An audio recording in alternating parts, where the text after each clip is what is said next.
Bismillahirrahmanirrahim. Assalamualaikum warahmatullahi wabarakatuh.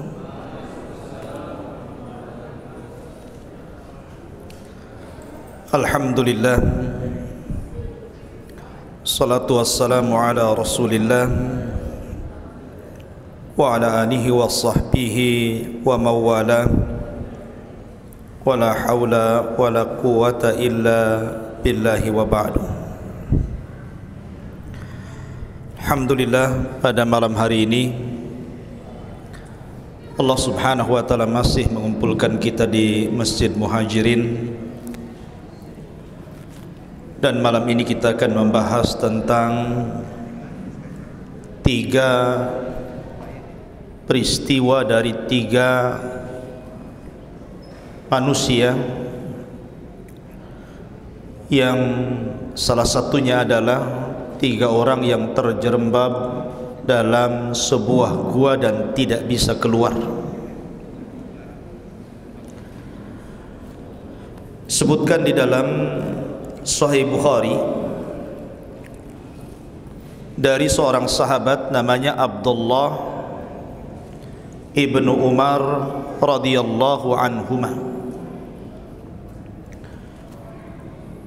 Sebutkan dalam hadis tersebut Nabi SAW bersabda, "Intalaqa thalathatu rahtin mimman kana qablakum hatta awaw al-mabita ila gharin." Dahulu ada 3 orang di zaman sebelum kita. Mereka melakukan safar, kemudian di tengah jalan mereka kelelahan, akhirnya mencari tempat istirahat dan berjumpa dengan gua. Masuklah dia ke dalam gua itu. Allah subhanahu wa ta'ala takdirkan tiba-tiba gua itu runtuh pintunya, sehingga tanah-tanah yang runtuh dari atas itu menutupi pintu gua dan tidak ada satu celah pun dia bisa keluar dari gua itu. Sehingga kemudian di antara mereka mengatakan, "Innahu la yunjikum min hadhihi sakhrati illa an tad'u Allaha bi salihi a'malikum."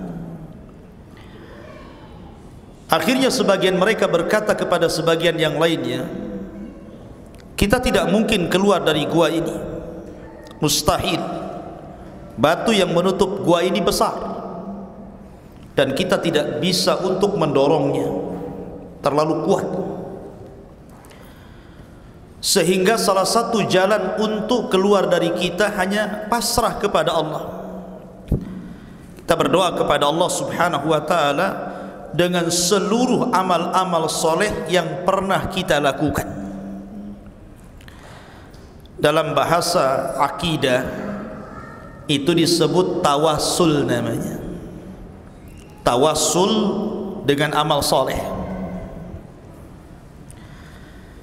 Faqala rajulun minhum, maka berkata salah satu dari antara mereka, "Allahumma kana li abawani saykhani kabiran." Ya Allah, dulu aku punya orang tua sudah tua renta, sudah kakek dan nenek. Wa kuntu la aghbiqa syurbil ashi qablahuma ahlan wala malan. Dan setiap sore hari aku selalu menghidangkan minuman susu perahan dari kambing, dan aku tidak berani memberikan minum kepada istri dan anakku sampai kepada budakku sebelum aku berikan minuman itu kepada kedua orang tuaku. Sehingga diceritakan pada suatu ketika kemudian dia pergi keluar untuk bekerja. mencari sesuatu, kemudian pulang sebagaimana kebiasaan, dia memerah susu kemudian memberi minum orang tuanya. Cuman hari itu dia telat pulang, sehingga malam sudah gelap dan orang tuanya sudah tidur keduanya. Akhirnya setelah dia bawa air susu itu, dia melihat kedua orang tuanya sedang tidur. Maka dia menunggu sampai terbangun keduanya. Padahal ketika itu anak dan istrinya juga belum makan. Bahkan anaknya menangis dan teriak-teriak meminta air susu yang dipegang oleh bapaknya. Tapi bapaknya sabar untuk tidak memberikan kepada anaknya karena ingin birrul walidain, berbuat baik kepada kedua orang tuanya. Sampai akhirnya ketika keduanya terbangun, maka kemudian dia pun memberikan air susu tersebut dan keduanya meminum air tersebut, baru kemudian diberi minum kepada istri dan anaknya serta budaknya. Dari sini ma'asyiral muslimin, orang ini berdoa kepada Allah Subhanahu wa taala, Allahumma in kuntu fa'altu dzalika ibtigha'a wajhik. Ya Allah, kalau yang aku perbuat seperti ini kau anggap ini sebuah pahala karena mengharap wajahmu ya Rabb, farrij anna ma nahnu fi, tolong selamatkan kami di sini, tolong bukakan pintu gua itu. Lihat bagaimana orang ini, dia menyebutkan amal solehnya berbentuk birrul walidain, berbuat baik kepada orang tuanya, di mana dia lebih mendahulukan orang tuanya dibandingkan anak dan istrinya. Harusnya begitu ikhwan. Anak laki-laki beda dengan anak perempuan. Kalau anak perempuan itu lebih didahulukan suami, baru kemudian orang tuanya. Tapi kalau anak laki-laki beda, orang tuanya dulu baru anak-anaknya. Makanya Nabi SAW bersabda, tabarru aba'akum tabarrukum abna'ukum. Berbuat baiklah kalian kepada kedua orang tua kalian, kelak anak-anak kalian akan berbuat baik kepada kalian. Jadi kalau seandainya kita tidak pernah berbuat baik kepada kedua orang tua, jangan salahkan kalau kemudian anak-anak kita ini kurang ajar setelahnya. Karena yang namanya anak itu kan meniru apa yang dilakukan orang tuanya kepada kedua orang tuanya. Al-jaza min jinsil amal namanya ya. Bahwa balasan itu setimpal dengan amalannya. Jazaul ihsan ilal ihsan. Balasan kebaikan ya kebaikan. Ma'asyiral muslimin yang dimuliakan Allah Azza wa Jalla. Maka Nabi SAW kemudian mengatakan, fan farajat syai'an la yastati'unal khuruj. Tiba-tiba batu ini menggelinding, bergerak, tetapi hanya sedikit. Tetap saja orang-orang itu tidak bisa keluar, tapi cahaya dari luar sudah masuk ke dalam. Ini orang pertama. Kemudian orang yang kedua berdoa kepada Allah Subhanahu wa taala. Dia mengatakan, Allahumma kanat li bintu ammin kanat ahabban nas ilayya kuntu uhibbu imra'atan min banati ammi ka ashaddi ma yuhibbur rajulun nisa. Dulu aku memiliki kerabat salah satu putri daripada pamanku, orangnya cantik jelita, dan aku pun jatuh cinta kepadanya layaknya laki-laki yang jatuh cinta kepada seorang wanita. fa'aradtuha an nafsiha famtana'at minni hatta alammat biha sanatan minas sinin faja'atni. Aku berusaha merayu wanita itu karena dia orang kaya. Berusaha merayu wanita itu, tetapi wanita itu menolaknya. Sampai akhirnya tahun berganti tahun, Allah takdirkan keluarga si wanita itu menjadi miskin, jatuh miskin. Ya, ceritanya, tiba-tiba wanita itu mendatangi laki-laki ini.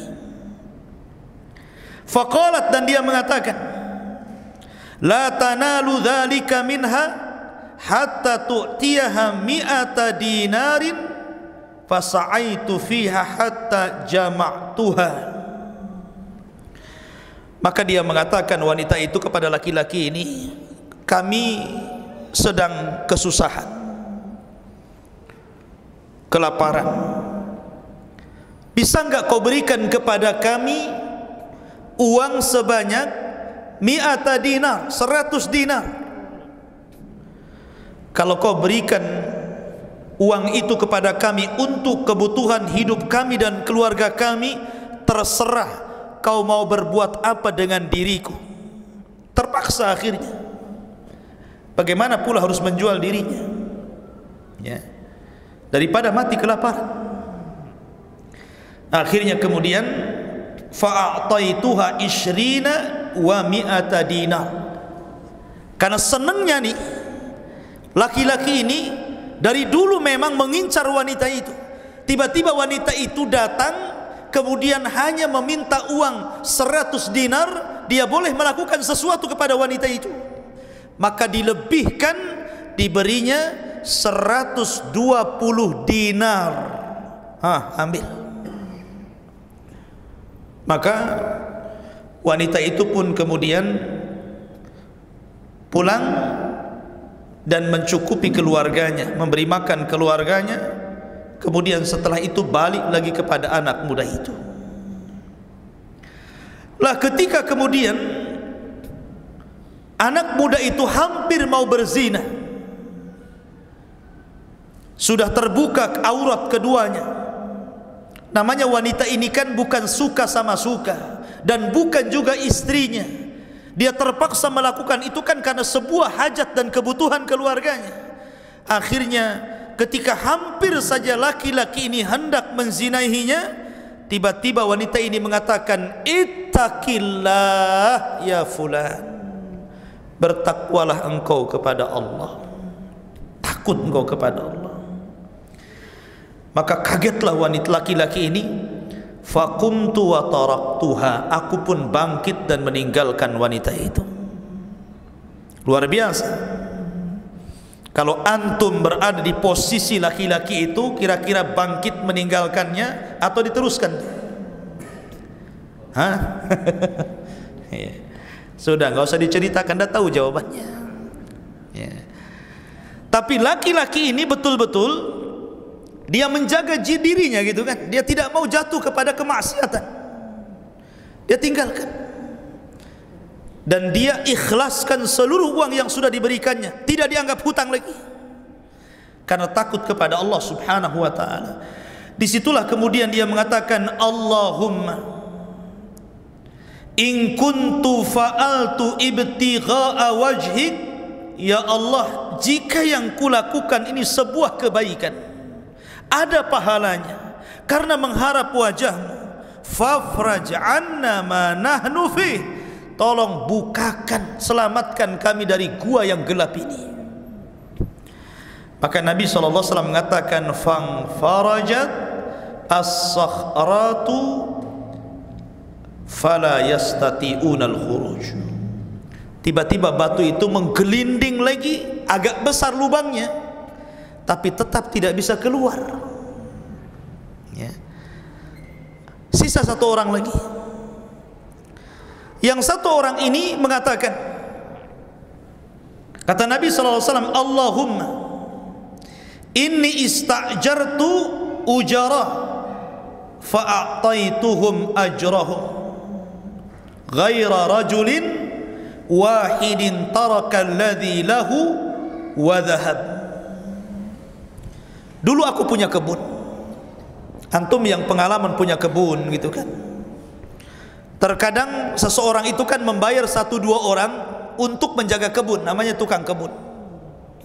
Entah nanam mangga, nanam cabai, nanam apalah.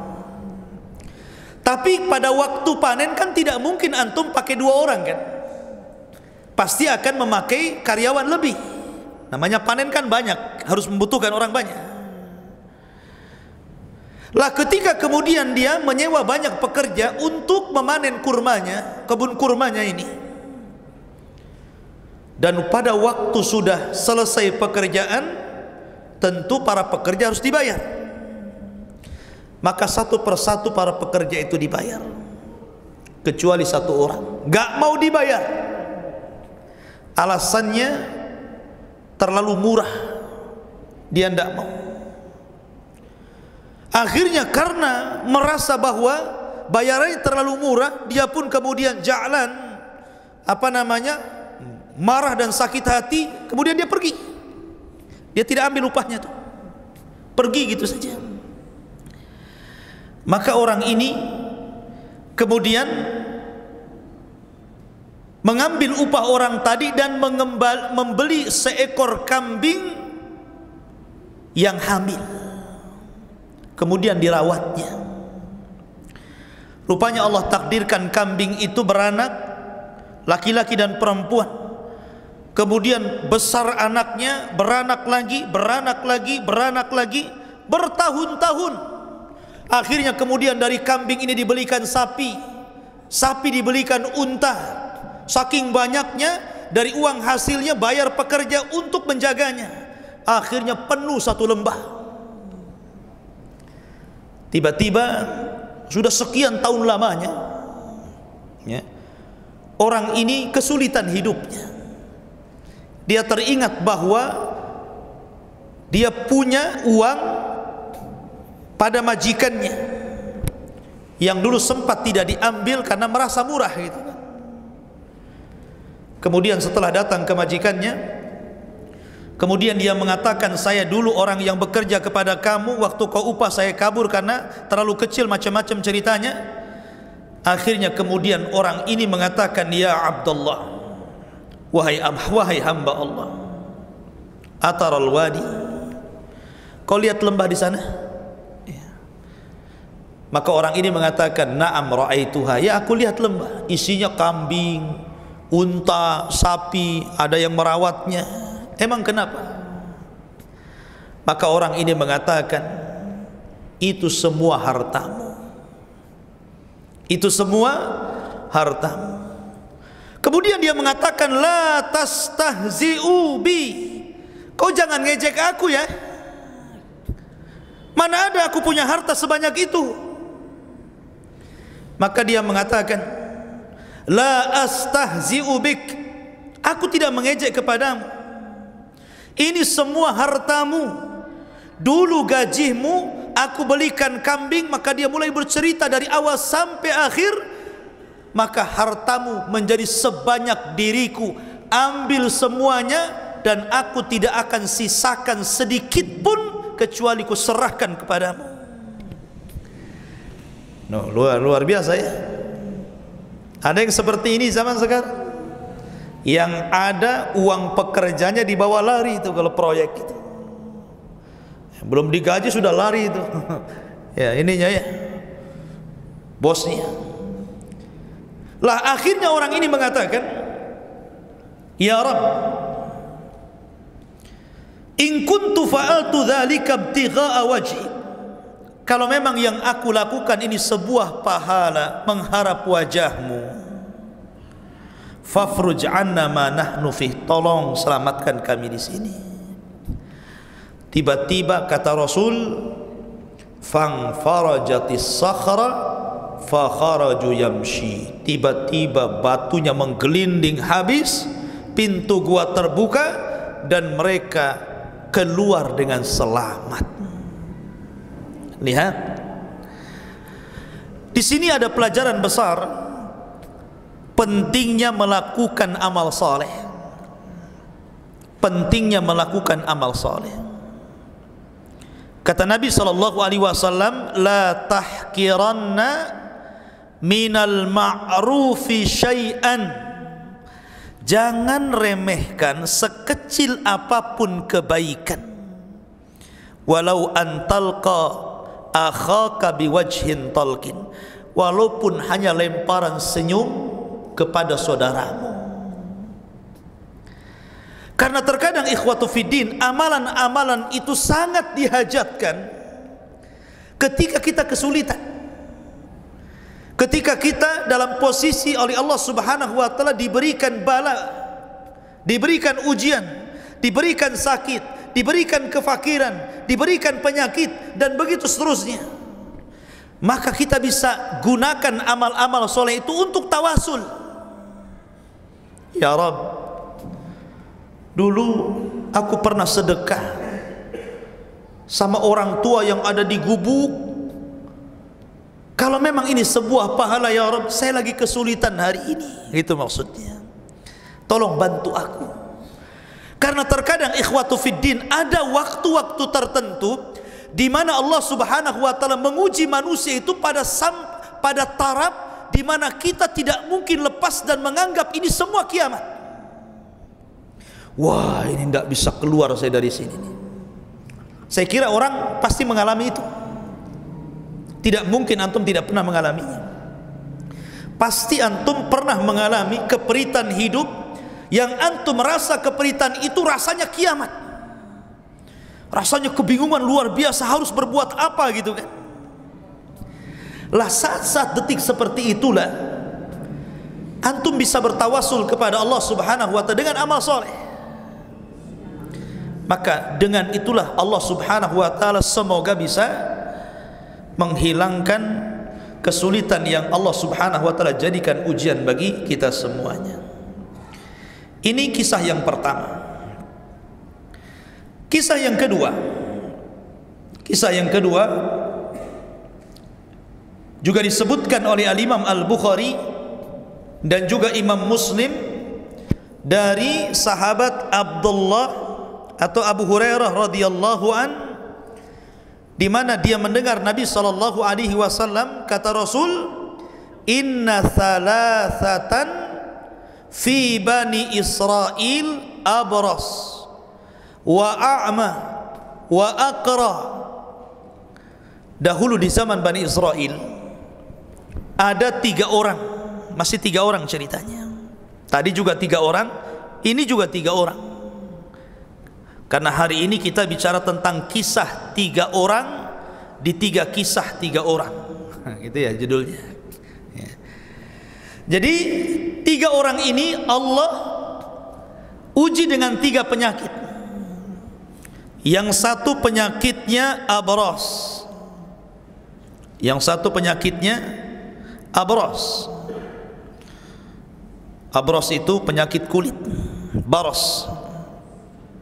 Jadi kulitnya itu rusak, mungkin semacam kurap gitu ya, kurapan atau apa itu bahasanya. Jadi penyakit penuh badannya ini. Jadi orang jijik melihatnya. Ya. Kemudian ketika itu Allah Subhanahu wa ta'ala ingin menguji orang ini, orang yang terkena penyakit kulit dari sekujur badannya, dari kaki sampai kepala ini, dan manusia menjauhinya karena jijik, nggak mau berkawan dengan dia itu, takut ketularan. Maka Allah mengutus satu malaikat untuk mengujinya. Kata malaikat ini, ayyu syai'in ahabbu ilaik fulan. Kalau seandainya Allah Subhanahu wa ta'ala berikan kepadamu, kira-kira kau ingin apa? Maka orang ini mengatakan, faqala launun hasanun wa jildun hasanun qad qadaranin nasu. Qala famasahahu fadhahaba anhu fa'u'tiya atau fa'ata launan hasanan wa jildan hasanan. Maka Maka dia pun mengatakan, kalau Allah memberikan sesuatu kepadaku, yang aku ingin hanya warna kulit yang bagus dan kulit yang bagus. Sudah terlalu lama aku ini kurapan, bahasanya seperti itu. Manusia lari dariku, saya pengen kulitku bagus, biar manusia tidak lari dariku. Maka tiba-tiba malaikat yang menjelma manusia mengusap kulitnya, dan ketika diusap, fadhahaba anhu, tiba-tiba hilang penyakitnya, hilang. Dan betul-betul kulitnya menjadi kulit terindah, terbaik, terhalus, gitu kan. Dan orang menyukainya. Setelah itu, kemudian malaikat yang menjelma manusia mengatakan, ayyul mali ahabbu ilaik, sekarang harta apa yang kau sukai? Dan harta di zaman itu adalah berupa peternakan. Maka dia mengatakan, yang aku sukai dari hewan itu adalah al-ibilu, aku suka dengan unta. Maka diberikan kepadanya 2 pasang unta, jantan dan betina. Setelah itu kemudian kisah yang kedua, kisah laki-laki yang disebutkan di sini a'ma. A'ma itu buta. Kejadiannya sama. Malaikat datang kemudian bertanya, kalau seandainya Allah memberikan sesuatu, kira-kira kau suka apa? Maka si buta mengatakan, aku tidak menyukai apapun melainkan Allah subhanahu wa ta'ala berikan pandangan kepadaku supaya aku bisa melihat. Diusapnya kemudian tiba-tiba dia melihat. Kemudian setelah melihat, maka malaikat ini juga mengatakan, harta apa yang kau sukai? Kemudian dia memilih kambing, wal ghanam, kambing. Kemudian yang ketiga, orang yang botak kepalanya, nggak pernah tumbuh-tumbuh rambutnya, dan jelek gitu kan. Akhirnya kemudian ketika malaikat datang, dia menginginkan rambutnya itu tumbuh dan memiliki rambut yang indah. Maka Allah kabulkan. Diusapnya oleh malaikat itu tiba-tiba tumbuh rambut dan sangat indah rambutnya. Kemudian ketika ditanya, binatang apa yang kau sukai atau harta apa yang kau sukai, dia pun kemudian meminta sapi. Cerita ini sampai di sini. Maka berlalulah tahun demi tahun. Yang punya unta menjadi banyak untanya sampai 1 lembah. Yang punya sapi menjadi banyak sapinya hingga 1 lembah. Yang punya kambing juga sama begitu. Allah subhanahu wa ta'ala betul-betul rizkikan kepada mereka kekayaan yang luar biasa dari peternakan itu. Dari sini ikhwatu fiddin, Allah subhanahu wa ta'ala hendak menguji ketiganya kembali. Pertama, Allah subhanahu wa ta'ala mengutus malaikat kepada orang yang dulu penyakit kulit di badannya kemudian disembuhkan dan diberikan 2 ekor unta berpasang-pasangan yang sekarang sudah jadi juragan unta. Juragan untanya saking banyaknya.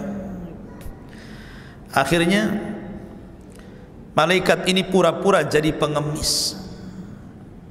Pura-pura jadi pengemis. Kemudian dia mengatakan, orang ini pura-pura jadi pengemis, jadi rajulun miskin, jadi orang miskin ya. Dia datang dan mengatakan, wahai fulan, ana rajulun miskin, saya ini laki-laki yang miskin. Kalau seandainya Allah subhanahu wa ta'ala takdirkan aku kaya, tidak mungkin aku minta-minta. Aku ini miskin, aku ini butuh, sangat membutuhkan dirimu. Bisa enggak kau berikan 1 untamu untukku, dan itu tidak akan memadaratkan kamu karena untamu banyak 1 lembah. Dia hanya minta 1 unta saja. Tetapi orang ini bakhil dan tidak mau memberinya. Kemudian dia mengatakan, diingatkan oleh malaikat ini tentang kondisi dia dulu, tapi dia ingkari. Setelah malaikat ini mengingatkan kondisi dia dulu, kemudian dia ingkari, bahkan dia mengatakan bahwa harta itu hasil usahanya. Maka dari situ kemudian malaikat ini mendoakan, kalau memang itu yang terjadi, maka Allah akan kembalikan dirimu sebagaimana sedia kala. Betul. Akhirnya Allah subhanahu wa ta'ala matikan semua untanya, kemudian Allah kirim lagi penyakit kulitnya, bahkan lebih parah daripada sebelumnya. Naudzubillah. Kemudian malaikat ini menguji kepada orang yang kedua yang botak kepalanya itu. Rupanya sama juga itu, bakhil pelitnya itu juga dengan orang yang kena penyakit kulit tadi. Akhirnya Allah kembalikan lagi, Allah matikan semua sapinya, Allah botakkan lagi kepalanya, dan manusia merasa menjauh darinya karena merasa jijik dengannya. Kecuali orang ketiga, orang yang buta. Orang yang buta ini, ketika orang ini mengatakan rajulun miskin wabnus sabil, saya ini orang miskin, saya ini orang jalanan, orang musafir, tolonglah berikan sesuatu karena Allah Azza wa Jalla. Akhirnya kemudian dia mengatakan, kalau engkau mau, ambillah kambing itu sesukamu. Kalau kau mau, ambillah kambing itu sesukamu. Maka tiba-tiba kemudian malaikat itu memegang kambing tersebut, kemudian menyerahkan kembali, kemudian mengatakan, innama ubtulitum faqad radiyallahu anka wa sakhita ala sahibaika. Sesungguhnya aku diutus untuk menguji kalian, dan dilihatnya engkau reda, maka Allah tetapkan kau tidak buta dan semua harta itu milikmu. Tetapi Allah telah marah kepada kedua temanmu, maka Allah kembalikan mereka kepada sedia kala. Di sini ada hikmah ikhwatu fiddin tentang pentingnya bersyukur. La in syakartum la azidannakum. Kalau kalian bersyukur, maka Allah akan tambah nikmat kalian. Jadi kalau antum punya istri satu, bersyukur supaya ditambah. Ya, taib. Kemudian yang ketiga, ini kisah di zaman Nabi sallallahu alaihi wasallam. 3 orang juga. Kisah 3 orang pada 3 orang. 3 orang ini menemui istri-istri Nabi sallallahu alaihi wasallam. Datang kepada istri-istrinya Nabi 3 orang ini. Kemudian mereka bertanya tentang ibadahnya Rasul. Cemana sih ibadahnya Rasul itu?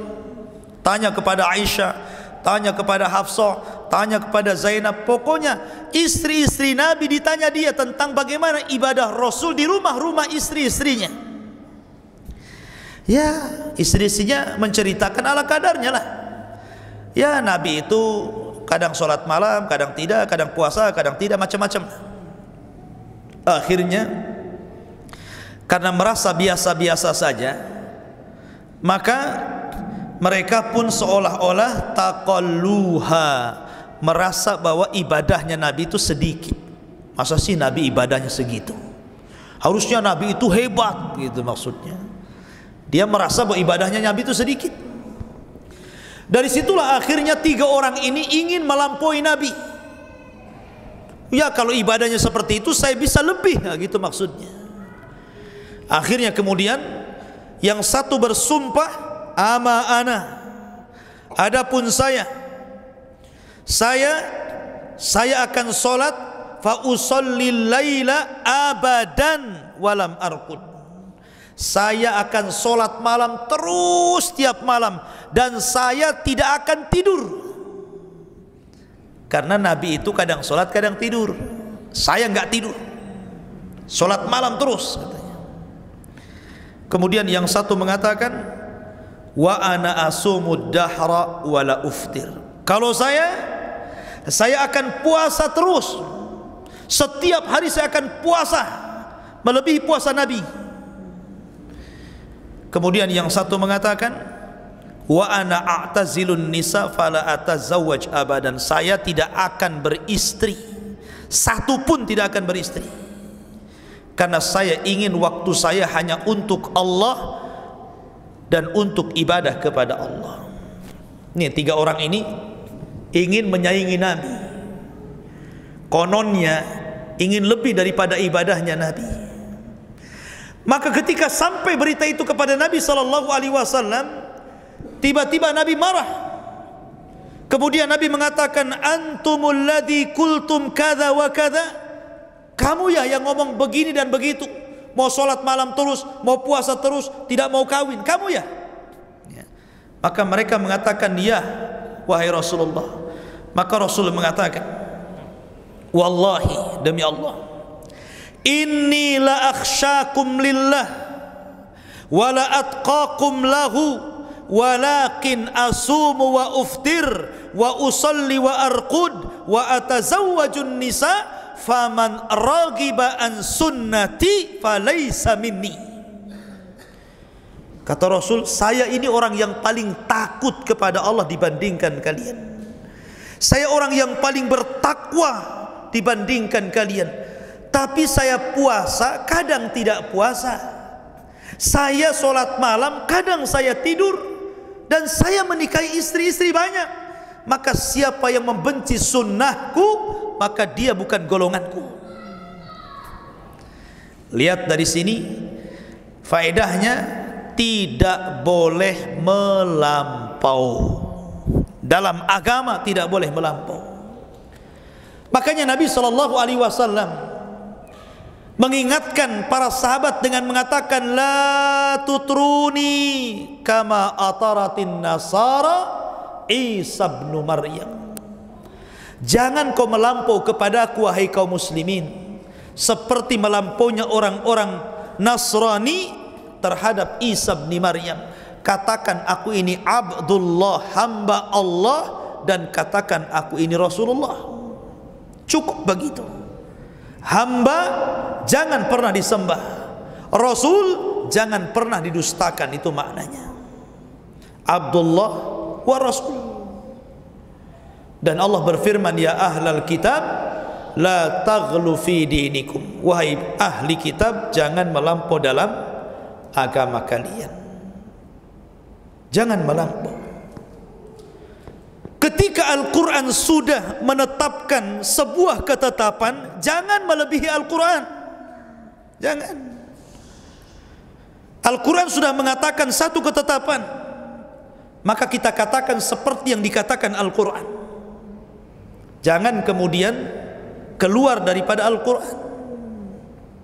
Kalau Nabi SAW sudah menetapkan sebuah ketetapan dalam sunnahnya, jangan melampaui apa yang ditetapkan Nabi SAW.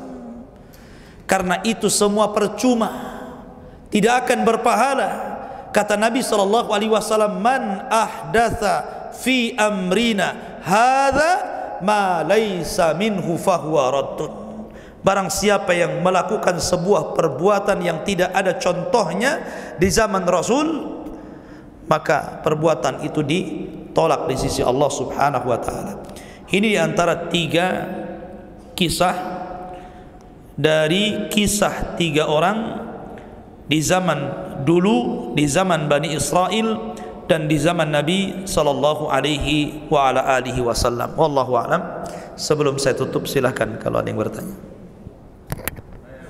Iya, fadhal.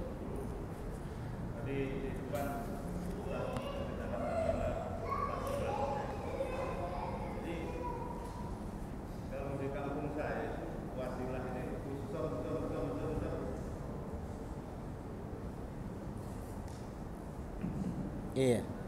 Diulang ya. Iya, nggak apa-apa. Nah, jadi tadi di awal kita sudah menceritakan masalah wasilah. Nah, jadi kalau pengertian di kampung saya kan, wasilah itu khusus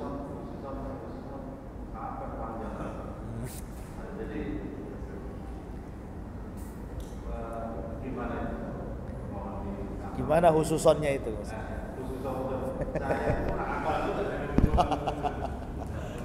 Mantan. Taib. Iya. Tawassul atau wasilah itu bahasa Arab, artinya perantara.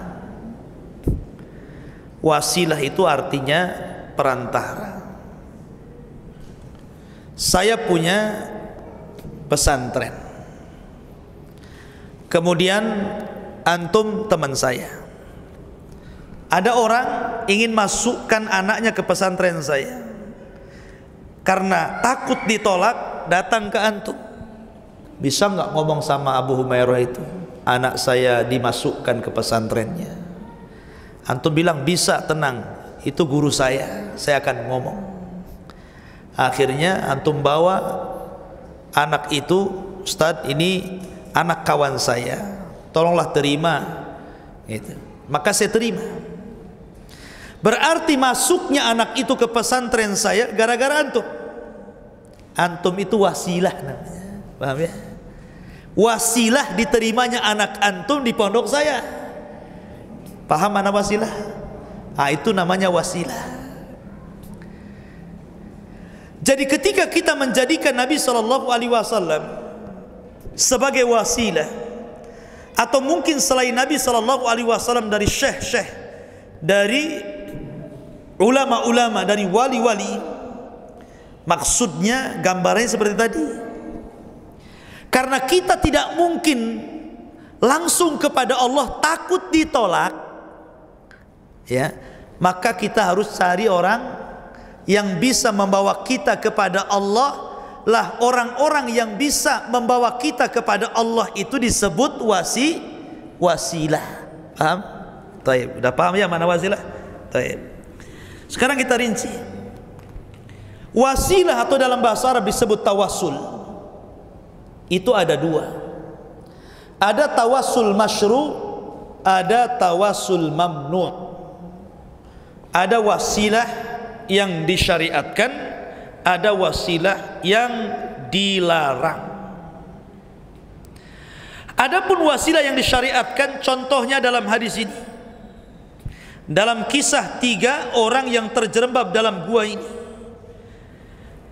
Ini namanya wasilah dengan amal soleh. Boleh. Yang kedua, wasilah dengan nama-nama Allah dan sifat-sifatnya. Seperti Allah Subhanahu SAW mengatakan, apabila Anda lewat di sebuah tempat yang menakutkan, mungkin banyak hantunya,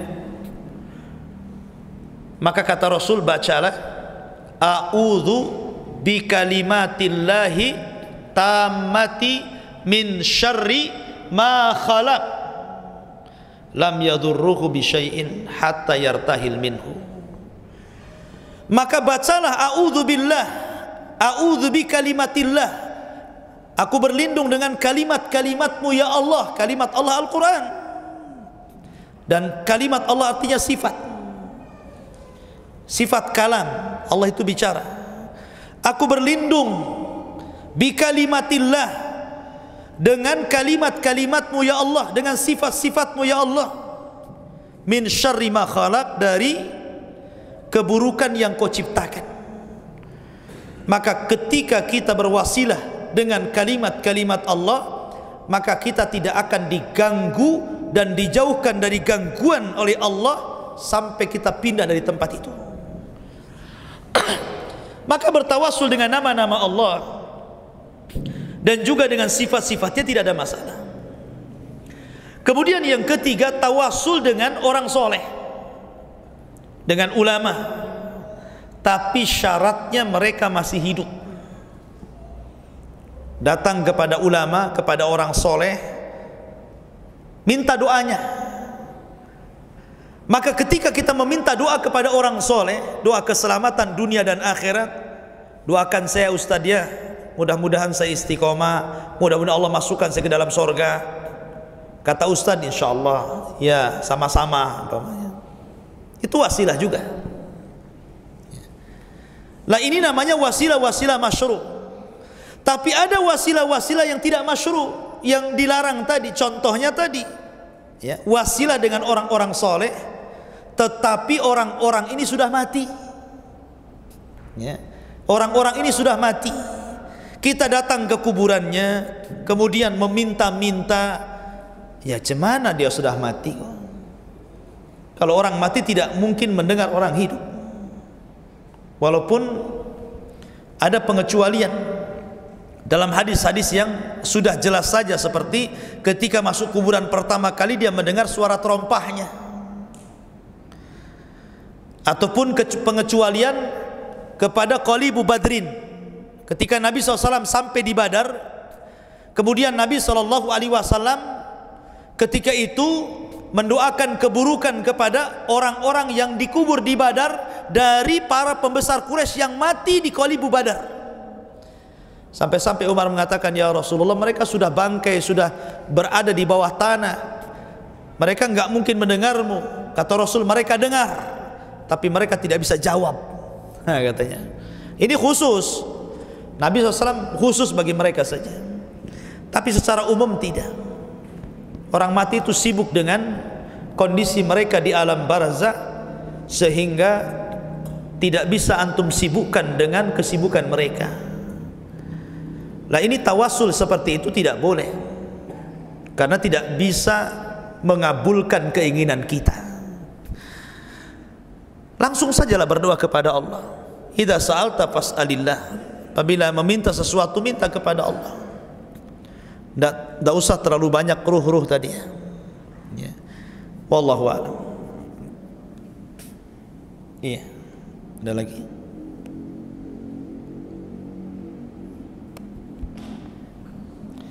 Taib, kalau cukup.